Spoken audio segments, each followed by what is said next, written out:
NHL land. I'm Perlo Wisdom, and you're listening to Pucking Deep. Pucking Deep, where we go in deep into all the NHL action that's going on, things going around the league.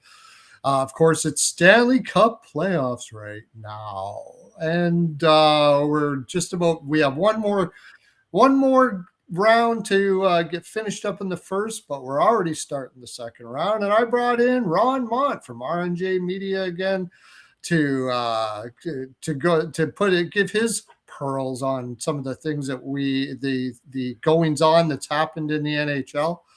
We'll be looking at, of course, the Philadelphia Flyers Carolina series, a little maybe look back at some of the goings on that happened in that Pittsburgh series. Also, we'll be taking a look at the Edmonton Oilers. I think you absolutely have to after going out in the first round against the Anaheim Ducks. Lots of scuttlebutt about, of course, McDavid and which direction they're going to be going. I actually did a little bit of video on my take on what may happen there. You might want to check that out. And we'll look at the Tampa-Montreal series and maybe some other series as we go as well. Ron, so yeah, for you, this is you obviously being a Philadelphia Flyers fan. Philadelphia Flyers going beyond expectations in this season, that's for sure. I certainly didn't have them making the playoffs, but what are your takes on that Pittsburgh series? What were your expectations going into that series, and how do you think it all played out there? Well, first of all, thank you all very much for tuning in and checking us out, man. We are definitely puck in deep because we know puck. And we're going to be talking about all kinds of great things here for sure.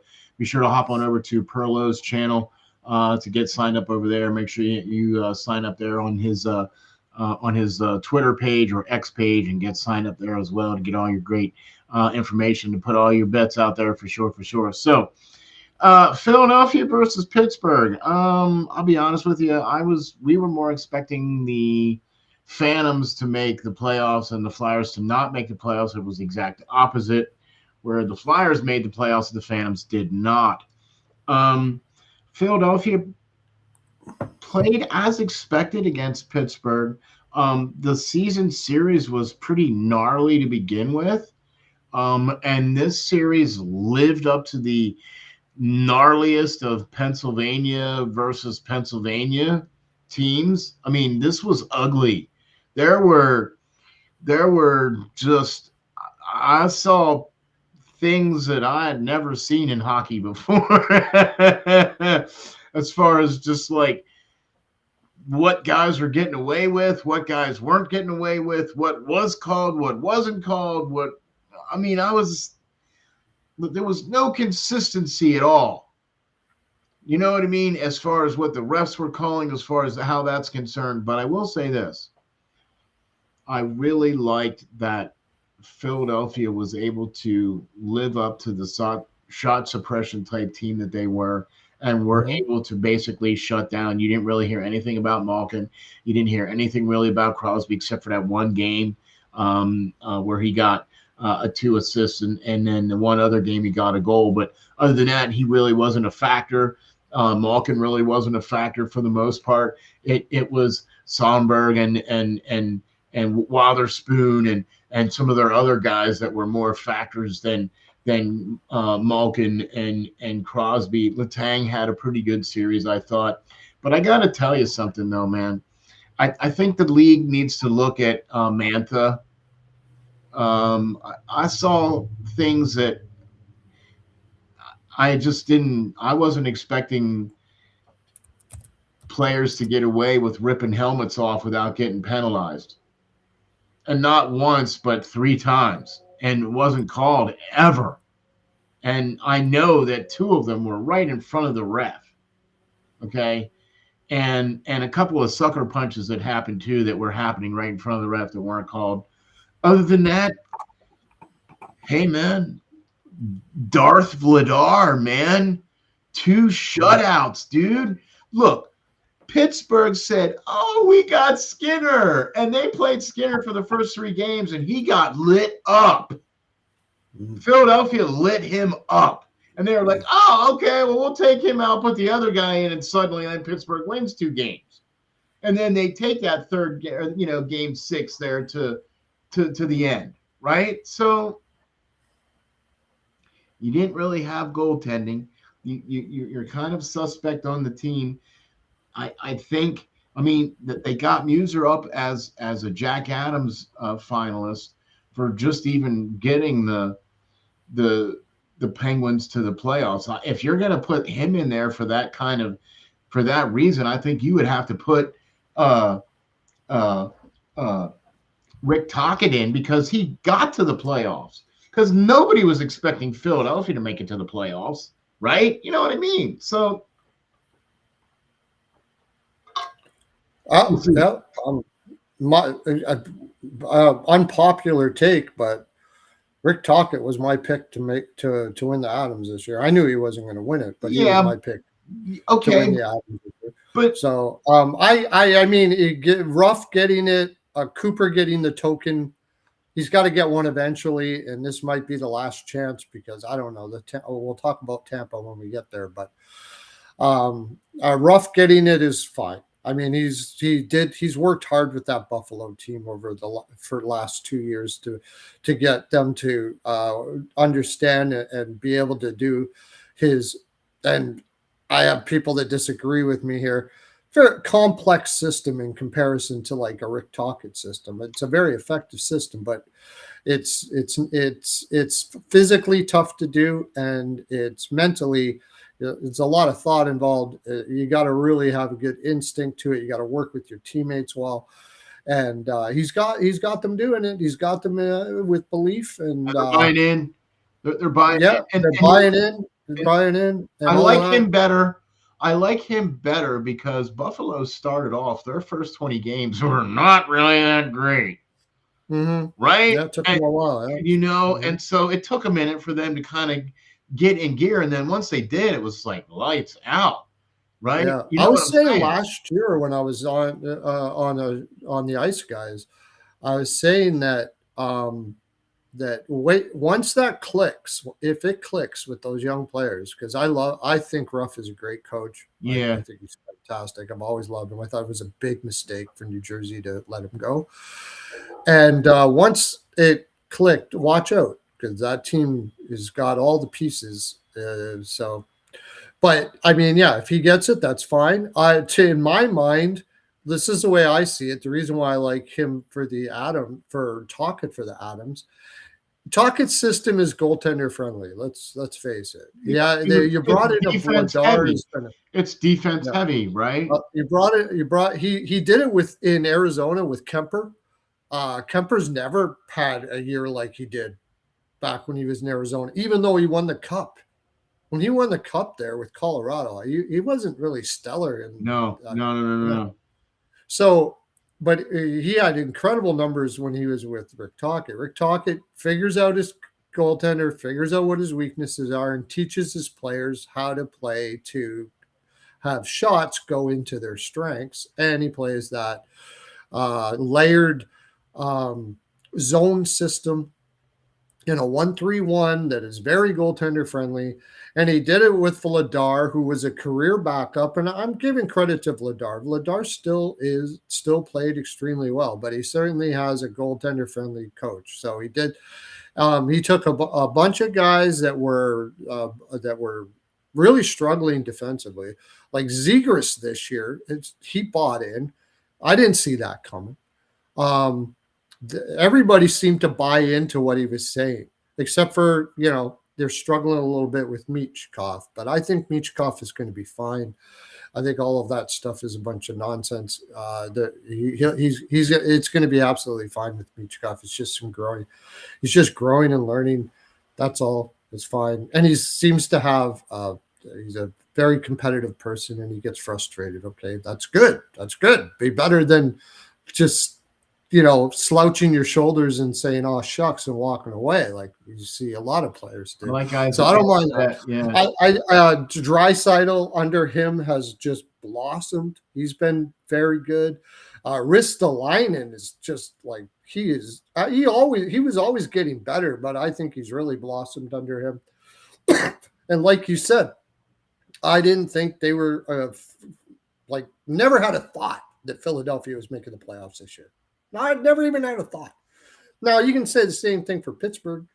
I didn't have a thing. I'm not saying Muse is a bad choice. I'm not saying that. But they did have more. He did have more veterans to work with. Goaltending was kind of an issue, but really they played a very offensive style game that out finessed the opposition in the regular season, which I thought was not going to translate well into the playoffs, and we see that. Well, they tried to basically clog up the neutral zone and prevent you from coming into their zone, and sort of, yeah. They were not able to prevent Philadelphia from doing that enough. They were able. They play around with the puck too much in the offensive zone. Right. They try to make too many cute passes through the neutral zone, all that kind of stuff. You're going to get killed against a system like Philadelphia. Anyway, and they came back with Sheloffs, and then it was. Anyways, this next series, we'll flip it over here. So Carolina Hurricanes because Philadelphia wins, they get the luxury of facing Carolina, who's been. They had a 4-game sweep, right? And they basically have been kicking back now for over a week now, right? So here we go. I'm going to be honest with you. If of all the teams in the East, right, who would you have wanted Philadelphia to go up against? In the second round? Yeah. Montreal. That was never going to happen. Well, it wasn't likely, no. But I mean, if I had to take a choice, I would say Montreal. Okay, or maybe Ottawa. I don't know. Ottawa is a very similar system. Montreal, they still have issues in their bottom six. They still have issues with shutting teams down and stuff. So I think Montreal, they have a system that could have did some damage against Montreal. Okay, but we don't think certainly wasn't Carolina. I'll tell you that. Okay, was definitely not hoping for the Carolina series, but that's what it's going to be. That's how it's going to shake down. You're going to see for the first time ever, Philadelphia Flyers are going to face against the Carolina Hurricanes in the second round of the Eastern Conference Stanley Cup playoffs here, man. And for the first time ever, you're going to see Rod Brind'Amour in Philadelphia for a playoff game. And that might go very interestingly. The Carolina Hurricanes are 3-0-1 against Philadelphia. Philadelphia is 1-0-3 against Carolina. So they technically haven't lost in regulation. Okay. So that's great, but you still lost 3 of them in overtime. So unfortunately, in the Stanley Cup playoffs, when you lose in overtime, you still lose. That doesn't give you any points or any, you know what I mean? That counts as a loss, right? So, frankly, if we get 5 games out of this, Perlo, I will be impressed. I really will. And if the games stay like, 3-4, 2-4, 3-2, 2-1. If they're tight and close, I'll be happy. But I'm really not expecting Philadelphia to be able to come out of this series at all. Yeah. No, I don't either. Basically, Philadelphia plays a less complex. They play a 1-3-1 against a all over the ice, man on man. That's tough to go up against with that. Philadelphia, talking about the regular season, I look back, 2 of those games, Carolina didn't have Slavin or Nikishin in the lineup. Nikishin, yeah, right. Yeah, Nikishin in the lineup. That was they were kind of Carolina was kind of struggling at that time. They also had regular season Anderson for two of them, which is way different than playoff Anderson, as you can tell. And the other two were the kid there later in the season when he was struggling. So I mean, and now we saw, like, I made a mistake with Ottawa because I looked at the regular season stuff, and I never do this, and I don't know why. Maybe it's because my love of the Kachucks. Maybe I have to admit that I have the love of I have a love my love of the Kachucks gave me a bias in that series, but you see the regular season 2 times Ottawa kept Carolina to 19 shots, once at home and one on the road. Right. And that was with a full roster. So I thought maybe they could do it in the playoffs. No. We'll see. No. Carolina's got that other gear, man. You know what I mean? Like it's almost like with what Colorado did. Colorado came out and just was like, they swept their team as well. You know what I mean? And it was like, all right, I get it. Okay, like these teams are built more for playoffs than they are necessarily for regular season. Like the regular season is just kind of like a springboard to get to the playoffs, because it's nothing until you get to the playoffs, right? Well, and not only that, you look at the Philadelphia Carolina regular season. Okay, for Philadelphia, Carolina coming in, those guys are pumped. Philadelphia Flyers, right? This is a measuring stick game for them. They're zoned, man. They're measuring in their zen. Stick? Are you kidding? They're in the room, like, and Carolina's like, okay, we got Philadelphia today. All right, so what are we doing today? No. Like, they don't care. They were already first in the division in Philadelphia at the time early. They weren't even a playoff spot. No. So they're not like getting all pumped up for Philadelphia because Brind'Amour used to play for them and stuff like that. This is different. This is the playoffs now. 7-game series, full on Carolina playing at the top of their ability. If Philadelphia is going to win one, it's probably today because they had a week off and it might take a while for them to get going. So that can be a problem with teams for sure.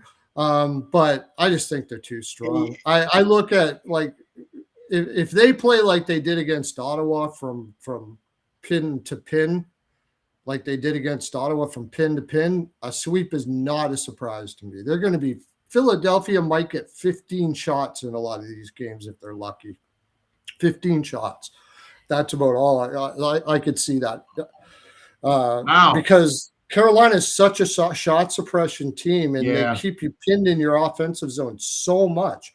They're going to beat the crap out of that defense. And Philadelphia, one thing I will look at in the regular season is they're the second or third worst shot production team in the NHL. They don't get shots.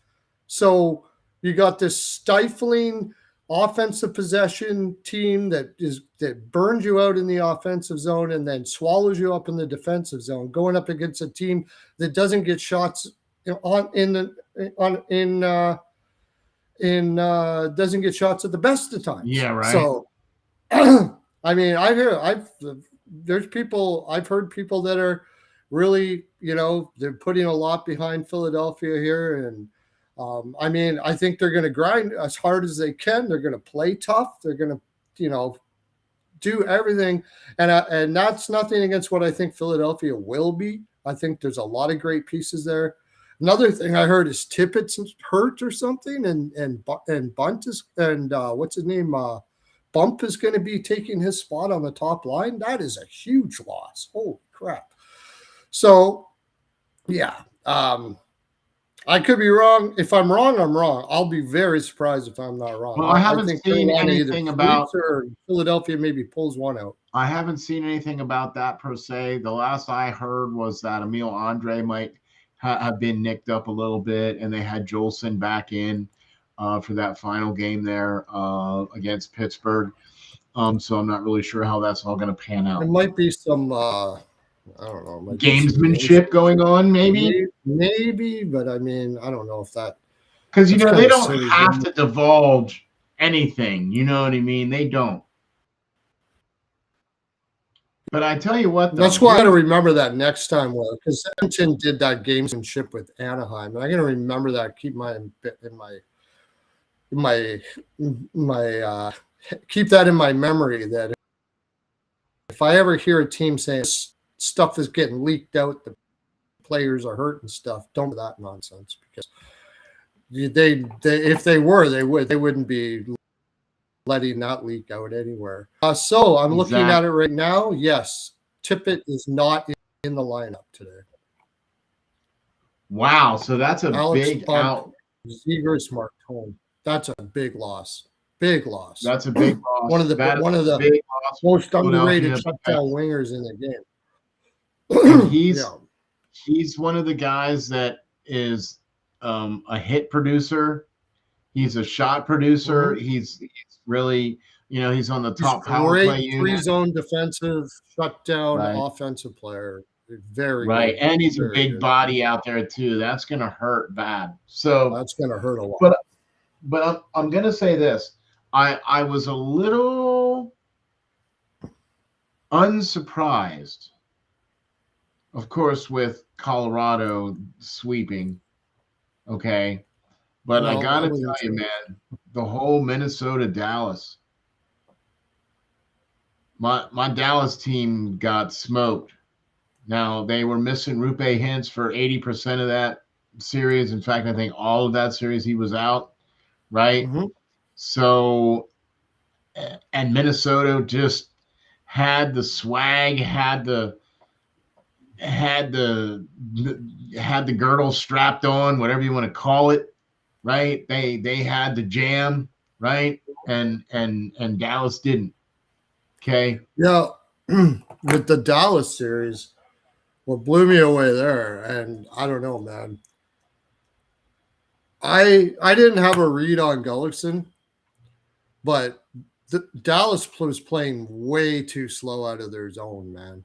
That was crazy. They weren't moving the puck anywhere near quick enough against that speedy Minnesota team, and so which people, why are they having so many problems on 5-on-5? That's why. You watch Minnesota, like Quinn Hughes.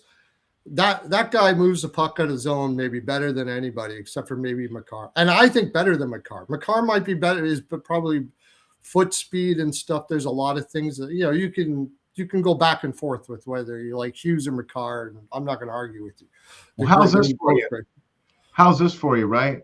Quinn Hughes, since he's been there, 80% of the puck goes through him. Yeah. 80% of the time, the puck goes through him. Yeah. Right? Since he's been there.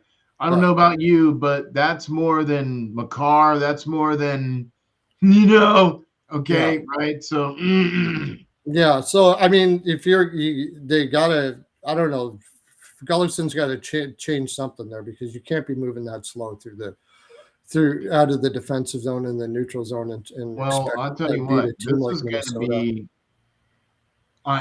this is going to be one heck of a series here, this Minnesota-Colorado series.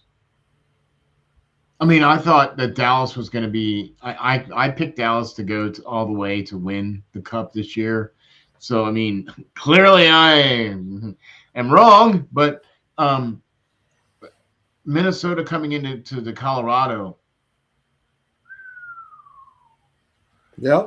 I don't know if Minnesota is going to be able to handle that juggernaut. I mean, a lot of people are going to take Minnesota because they look so good against Dallas. And kudos to them to capitalizing on a Dallas team that I thought played like garbage.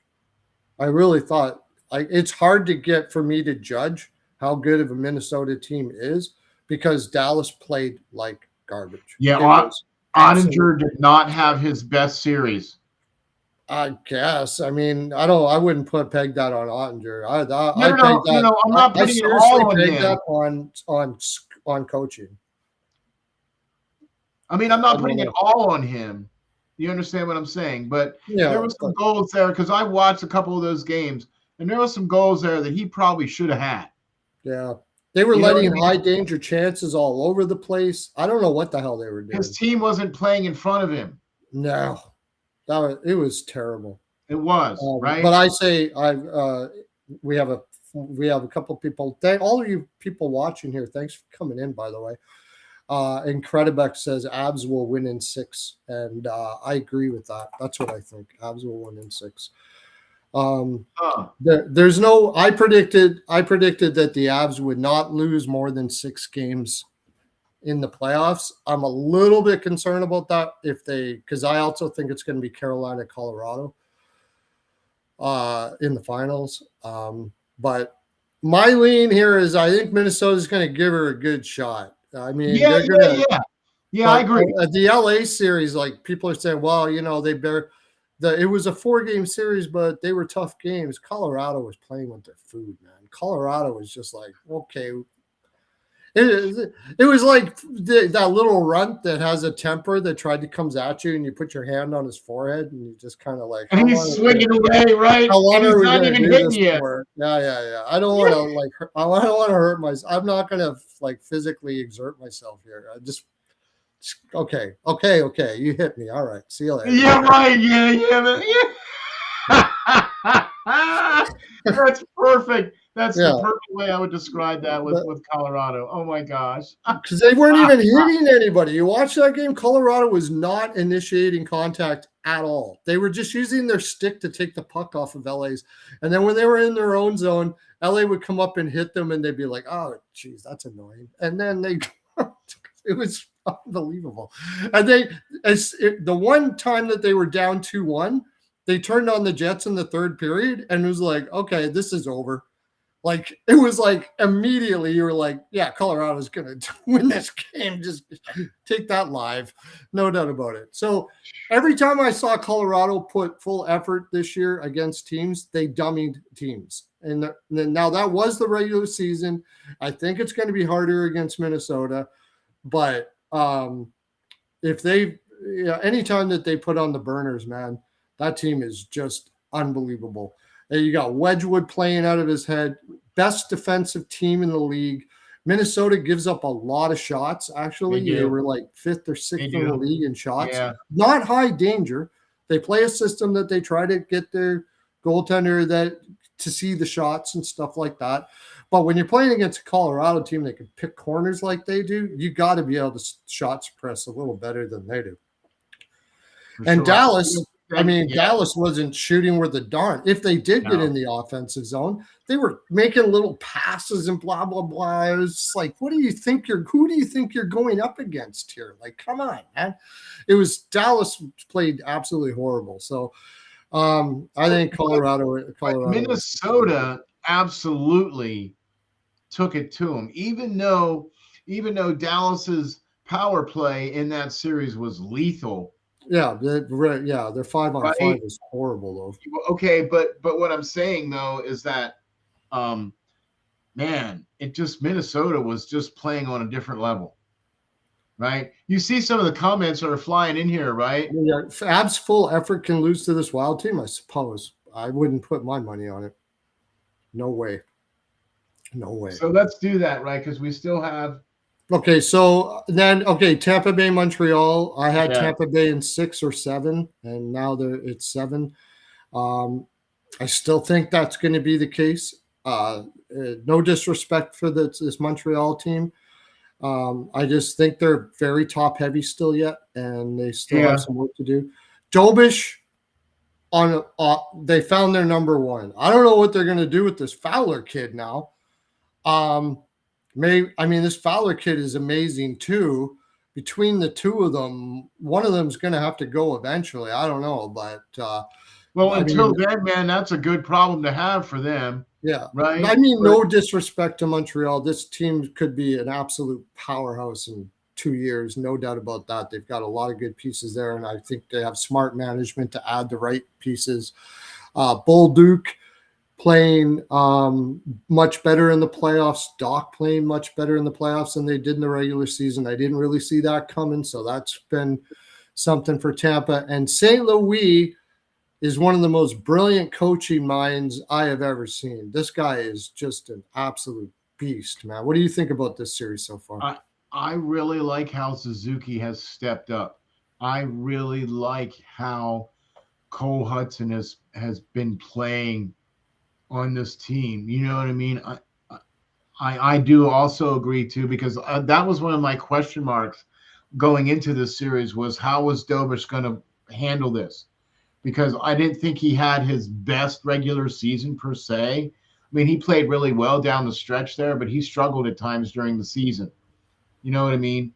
And so that's kind of what my question mark was going to be for Montreal.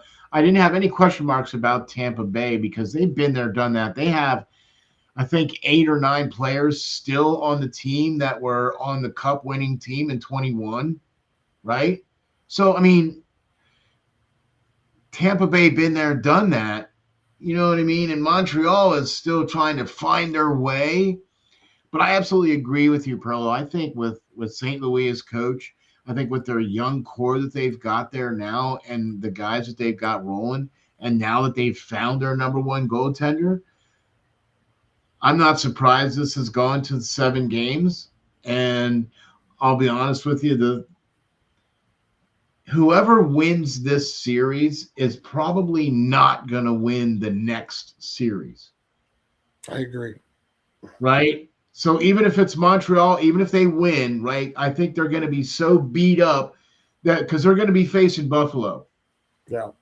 Right? And so I just don't think, even if Tampa Bay wins, I still think Buffalo is going to take whoever comes out of this win. I think the fact that Tampa Bay struggled this much with the Montreal team has me believing that the only thing about Buffalo is that they're very green and they were nervous against Boston a little bit and stuff like that. But if they can calm down the nerves, they have the system and the young legs. Montreal's got young legs too, but I just think Buffalo's bigger, they're stronger, they're faster. They've been building their team a little longer. All that kind of stuff like that. And I get a lot of Montreal fans saying, "Oh, you just hate Montreal." Absolutely not. I do not hate Montreal. I certainly don't hate the city of Montreal. Have you ever been there? It's freaking amazing. I've never been there, but no. Montreal is an awesome city, man. I love Montreal. Yeah, but absolutely. I've ever since Ryan St. Louis has been the coach there, right? I've really kind of been rooting for them. You know what I'm saying? Because I like him. Yeah. I really like him as a player, and I'm really liking him as a coach. Oh, yeah. And on Prospect Watch, I actually interviewed his son. Yeah. Okay. And his son told me that watching his dad play was a huge influence on how they were playing. Right? Yeah. So, man, I'll tell you what, Ryan St. Louis, by the way, go check that out, Prospect Watch. But cool.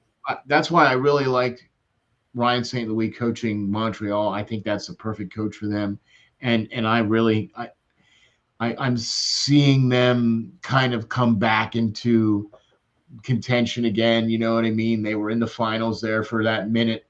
You know what I'm saying? And they had won it there not too long ago, right? But that wasn't with St. Louis. But still, I mean, I'm really happy seeing Montreal here, but I don't think they're going to be able to go up against Buffalo. And frankly, even if Tampa Bay won, I don't think they would be going up against Buffalo neither. Yeah. Yeah, Tampa Bay's got that Gunsel, Sorelli, and Hagel line. That is the best shutdown line in the league. Like, they have basically prevented Caulfield and Suzuki line to be able to do much, and then dared Montreal to beat them with their lower line. So unfortunately, they themselves have had problems with their depth scoring. Kucherov hasn't did much. No. They've had difficulties. The last 3 years they've lost in the first round. Now, it was to Florida and stuff, but I mean, this is getting a little worrisome. They're getting older. There's issues there in Tampa Bay as well. They're getting older and stuff. If Montreal does win, I'm happier than heck to see a young team like that just keep flying. And Buffalo-Montreal would be one heck of a series. I think Buffalo will win, but it would be exciting. 2 young teams like that, it would be a lot. I agree. So, You know what I mean? anyways, I think we gone through all the. No, we got one more, man. We got one more left, and that's the Vegas Oh and yeah, the Vegas. Anaheim series, right? Yeah. So, hmm so here's a fun stat Oh, for that'll you. segue into the McDavid stuff. Good, There perfect. you go. So here's a fun stat for you, right? Since John Tortorella has been coach of the Vegas Golden Knights, including the regular season, he's 11 and playoffs. Okay, 11 and 2. He is right coming in to coach the the Vegas Golden Knights the last couple of games of the season, and then hmm winning this series here against Utah. hmm Um, what's really amazing about that stat is that they hadn't really been behind in any of those games for the most part since he's been coach there, right? Yeah. And I don't know, man. I thought Utah had a shot, but you could just tell that Vegas was going to be too good. You could just tell, right? And speaking of which, I can't believe I'm going to say this, but hey, how about Carter Hart playing for Vegas? Holy moly. Where Yeah. did that come from? I guess getting a year or two off kind of helped. I guess he's got a high save percent. Like it's not. I don't think he's been stellar, but I mean, good for him. He's come back, and I mean, obviously Tortorella's trusting him. And but as far as the series is concerned, you watch Utah is a better all-around team than the Anaheim Ducks. Anaheim's played against Edmonton. What they did, great coaching. They put basically, he said, when that McDavid line's on the line, I want you to waste yourselves against them. Don't worry about saving energy for the other lines. Waste yourself against them. And that's what they did. They went out and just beat the crap out of them. They put full force.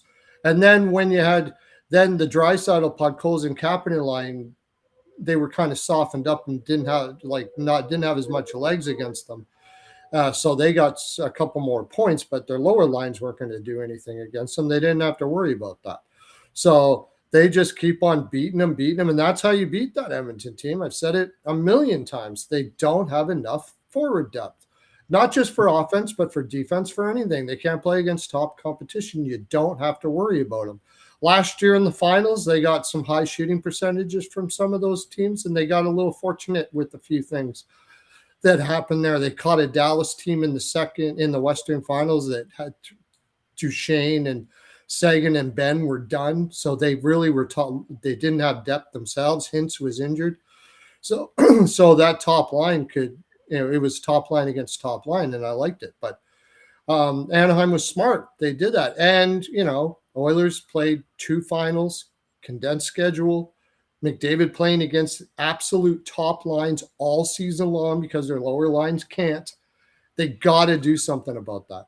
If they have to get, and I did a video on it, and I'll show you how they can do it.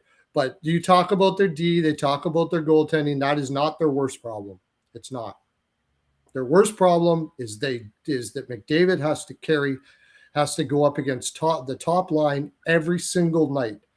You find other top centers, generally their coach tries to keep them away from the other team's top line. Now on the road it's tougher to do that, but at home you try to keep them away. You got more of an advantage.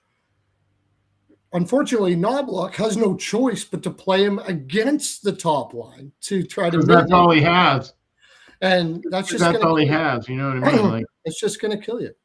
So and see that's what I think was the key point right there, Perlo, in turning the tide in that in that series, right? Anaheim had more depth and was able to take advantage of the fact that Edmonton, and plus, McDavid was hobbled. Yeah, he was a little bit hobbled. So was Dickinson. They were and okay, right? So they hobbled them guys. They pinned them guys down, man. They threw everything at them, right? Mm-hmm. I don't know I don't know, man. I think this Anaheim Vegas, I think this is going to be an even better series. I think it's going to be Vegas in 5. Maybe You 6. think? Yeah. So, okay, so you think Anaheim kind of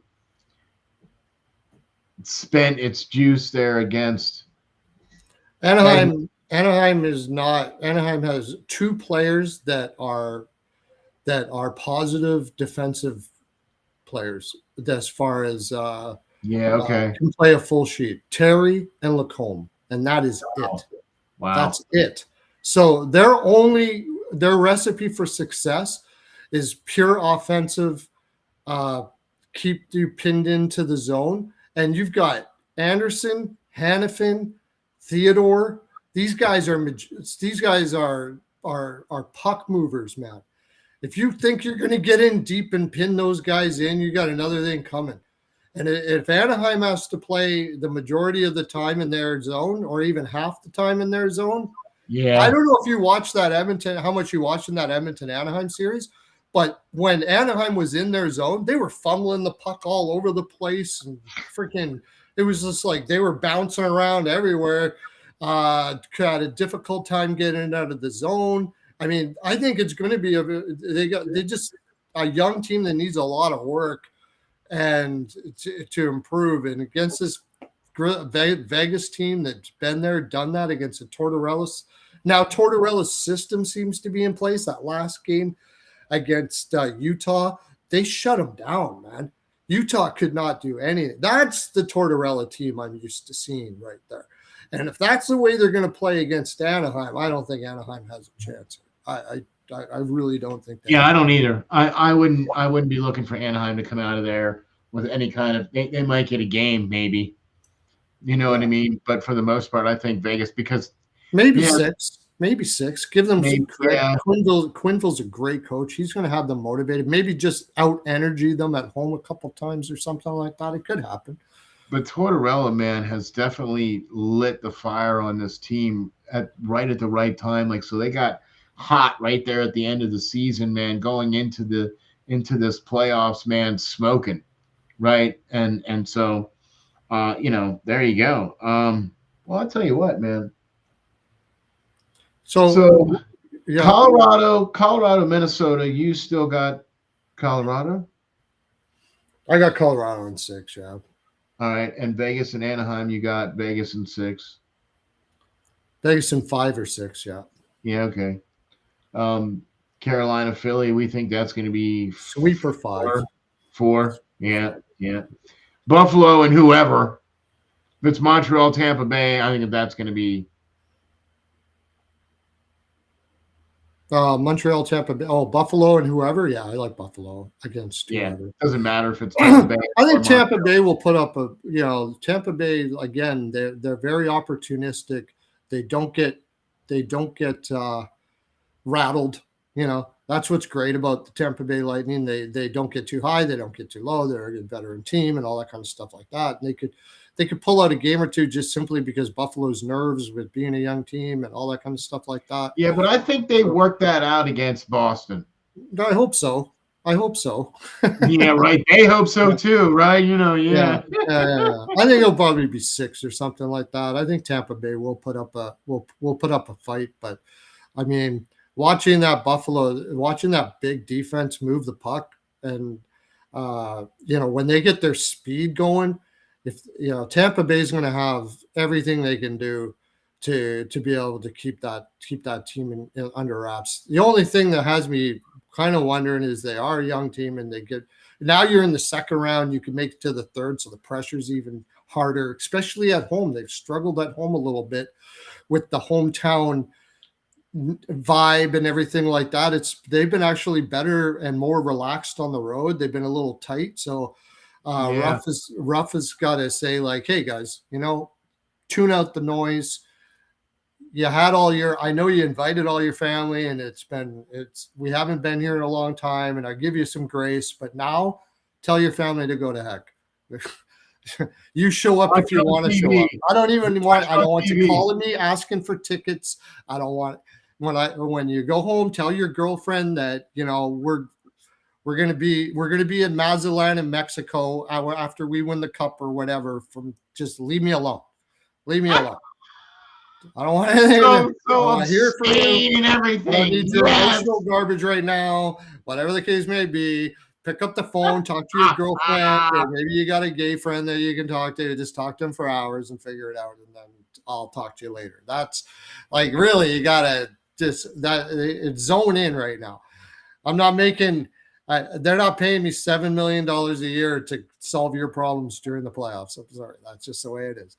Hey, anyways, but, going back to that, if you happen to be interested in wanting to pay me $7 million, I could probably help you out with some things there for the playoffs for you if you like. Yeah, exactly. You know what I mean, right? Hey, you know? But see that's the thing. The advantage with that Tampa Bay team is their wives, girlfriends, family, extended family, whatever. They know that already. They know that. They don't need to say anything. They've been there. They know. They've been there, done that. They've been there, done that. They know it's playoffs. Okay, honey. I'll go on vacation or whatever. Whatever you got to do, just get out of my hair. Take care of the house. Take care of the kids. Yeah, right. I'll see you in a little bit. Yeah. So, hey, you know what? Carolina scored again. Oh, man. Okay. Okay, so Oilers, kind of mad I didn't take. Hopefully they don't just absolutely crush them because I got Carolina money line at under 6.5. So. We thought this was going to be. I mean, it's you got Sebastian Aho in there, and you got some more scoring depth in Carolina with some of the guys they got, man. And I'm just here to tell you, man, that's. Oh man, it's way too much speed on this Carolina team, man. Yep, there you have it, folks. Way too much. This is gonna, like I said, it's gonna be a dummy series. It's over, man. In a slice. Yeah. Okay, so now finally we'll finish this off with, since we were talking about the Vegas series and Edmonton losing and all that, we got to talk about the whole McDavid drama. You know, he's got 2 more years left on his contract. One now. I think it's 2, isn't it? No, he only signed a 2-year extension. Oh yeah, it was a 2-year extension. Okay. Right, so he only has 1 year left. I mean, $12 million. It's pretty simple. It's all in, but the question is, what can anyways, in his interviews, both him and Draisaitl said, you know, I got to be better. Of course, they were smart enough to say that. You know, the team and the organization, everybody's got, both of them. Very seldom does a team, even though they're saying, very seldom does a team call out upper management in public. Well, yeah, you know. And it's Nugent Hopkins 2000. He's a UFA 2028. Yeah, so yeah, you're right.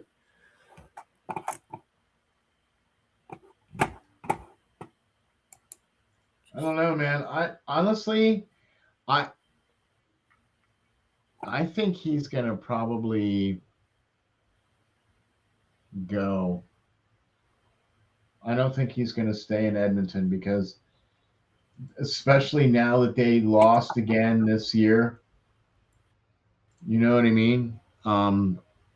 Even though he does have 1 year left, I don't think the MGM and all that other stuff. I was just like, it is just this year, or does he have 27-28 too? I think he's got 27-28. I could have swore he had 27-28 too. Yeah, he does. Because it was a 2-year, but it was a 2-year, but it was in addition to the year that he was already in. That one, yeah, he has 1 year. He has all of next year. Yeah, he's going to be here. He's got this next year, exactly. So, right. It's just plain and simple. He looks at the moves that they do. I mean, they're going to be all in. They're not going to have prospect left. The cupboard is going to be compared. There's nothing left. Whatever cap space they have. I did a video on some of the things that they could do. that I think that they could do that makes sense. There's a couple Edmonton, Alberta boys that are out there that they might be able to pick up. I think that's what they're going to have to look at. Right. As far as goaltending is concerned, I will say this. This is something I mentioned in the video. I will tell you this one though. Well, the only goaltender I saw that made any sense was Stolarz. I just can't see, unless they dig something up from Europe or they do something fancy I'm not thinking of. The only other one is maybe if Detroit has a rough season and Gibson's on his last year, but LA wouldn't retain for him to go to Edmonton. I'm not sure if he would go to Edmonton. I'm not sure. I got the impression that because they wouldn't retain, they didn't want to pay the 6 something for Gibson to be there because they wouldn't have been able to have any wiggle room to add if they get injuries and stuff like that. I kind of get that. I thought the Ingram move wasn't bad, but I think Stolarz is the only one. He had a rough year last year, but before that, he showed signs of being a capable 1B, something like that, and just put him together. But they got to fix that neutral zone. They got to fix that.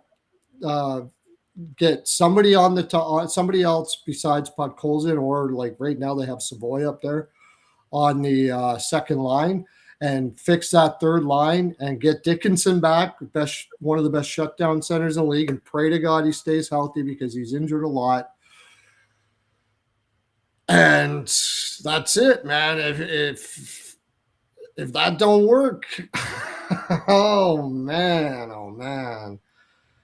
The Swerve in the chat says just about that decision to pass on Wallstat in the draft. I hope for their sake, for whatever reason, Wallstat said to his agent that for some reason he didn't want to go to Edmonton, because if it was just because they thought he wasn't going to work out or whatever, that was an absolutely diabolical. That draft, they moved down. Minnesota moved up to get Wallstat, and they actually traded down and got Borjo, who hasn't even played like 10 games in the league yet or something like that. Man, oh man. I would rather make the pick, and if the guy didn't work out, at least you can say you tried to get a goaltender. I don't know. It's that's why I'm not an Edmonton Oilers fan anymore. I can't stand it. I said it in the beginning of this year. I renege my Oilerdom, and I am not an Oilers fan. Now, I will say this. I will be a fan of any team if they bring in great management, they get a good analytics group, and they build a team that's really cool, that is obviously driven, that competes, that knows how to win. They'll do anything to win, and it's analytics driven. I'm a Florida Panthers fan now for that reason. And if they ever change, I'm not a Florida. I made a pact with myself. I'm not banging my head anymore against the wall with management that is clueless, non-progressive, and not able to look at what the landscape of what the world is now and adapt. I am not going to be a fan of that. I don't care if it's living in my city. I don't care. I'm not doing it. I don't care what country it is. I don't care. I'm only going to root for teams that actually have an intelligent group of people running it, and that's it. And if Florida changes and they don't, guess what? I won't be a Florida Panthers fan either. And there you have it, ladies and gentlemen. You heard it from the horse's mouth. I have no loyalty whatsoever to stupidity. No. There you go. That's why I've gotten to a point now where I don't have emotional ties anymore to teams. Yeah. I'm a Steelers fan. Yeah, I'm a Flyers fan, but I've removed my emotional ties to these teams because of that very reason, Prolo. I am so sick and tired of the stupidity, right? Mm-hmm. I'm so sick and tired of the fact that Mike Tomlin was coaching 10 years long after he should have been coaching there with the Steelers. And I'm sick and tired of the fact that Philadelphia for the last 10 years has done nothing but hire and fire general managers and coaches. Right? Well, I think you can finally be happy that they're doing something now. I think they're doing right. But I removed that emotional, you know, I had to. I had to, man, because plus it makes it easier when you put the analytics hat on. You know what I mean? And you make it, you know, so I'd much rather look at the team analytically and go, well, okay, yeah, they have a lot of holes. They need a lot of things fixed in this team for them to be able to be successful, and this is how they can do it. Yeah. I know I had Edmonton Oilers fans, so you think you just know more than these NHL managers or whatever? And I'm like, sadly, yes. That's the sad That should not be. Some of them. Yeah. I would go with some of them. No, I'm talking about in Edmonton, just Edmonton, because they were. Okay, all right. We're just talking about Edmonton. You know, the New Jersey just hired Maida from Florida. I'm not going to sit here and say I know more than that dude. That dude has done incredible things with analytics and that with that team and all of those sort of things like that. Zito and their assistant general manager, I probably couldn't hold water sitting with those guys. That's the team I want to root for. I do not want to sit. I don't want to root for a team that I honestly think I can do better than managing. Then I do not want to root for that team. That's forget about that. I want to root for a team kind of buy that. The elite of the elite running an elite organization in an elite league. That's the team I want to go for. Florida Panthers have that. And I think watch out for New Jersey. I think Maida's going to do a good job there. Okay. All right. Well, I think that's my full 42. I think we spent a good hour going over I think we're at 84 on this one. Oh no, I don't have that. I know a lot of people say that. Like I think you gave more. See, you're if 42 I had and more, my I would 42. give more. I don't have it. So no. You're 42 and my 42. Oh yes, 84, full 84. Put it together, we almost got 100%. Yeah, right. But I do give 100% of my 42 to all of you, my friend. Right, all the time. That's all the for time. Sure. Absolutely. I get my 14 naps in a day just so I can punt, just so I can bring it. Get my game face on. 14 naps. All of those things. Yes, 14 naps a day. Go check out my workout video. Check out my nap videos. The benefits of 14 naps a day and how to accomplish it. And don't forget write a book before I don't forget about the Jaime's Body Lib. Jaime's Body Lib. It's the best there. I said it. There you go. Jaime's, yes. But the Jaime's exotic picks. Pistachio for the season. Yes, Rico and Perla's House of Exotic Jaime's Picks Frolic. That's coming on in about an hour and 20 minutes. You'll be able to watch me basically say a lot of the things I just said. No, that's true, not true. I'm going to go over the series. I'm going to go over the games tomorrow. And tomorrow at 10:30 a.m., the forecheck with exotic wagers, the parlay Dre, the parlay king, guys just hit like I think he made like $5,000 last week in parlays. He's incredible. And of course, Statmaster J, Jonathan Davis, reporter for the LA Kings, also is on Sirius NHL Radio. We got to get him on here, Perlo. He's excellent. He's excellent. We got to get him on here on Puck and Deep. Yeah, he's a busy guy, but we'll see what we can do. But this guy and his stats, man, unbelievable. So good. He is incredible. He's helped me out a lot. He'll help you out a lot too. He's just like, you can say like, how many empty net goals did the Philadelphia Flyers have on the road last year? He's like 7. Freaking incredible. Like you can just ask him anything. He's got it. Awesome. He does it. Awesome. He's incredible. So what about you, dude? You have RNJ Media. What do you got? Yeah, man. Thank you very much for having me on here, man. Another great episode of Puck and Deep, man, for sure. You got to check that out. We're still facing technical difficulties here at RNJ. We're still it's going to be a minute here until we get a computer so that we can do production of shows. So hang tight with me. We're still fighting for that. We're still on par to get something here soon.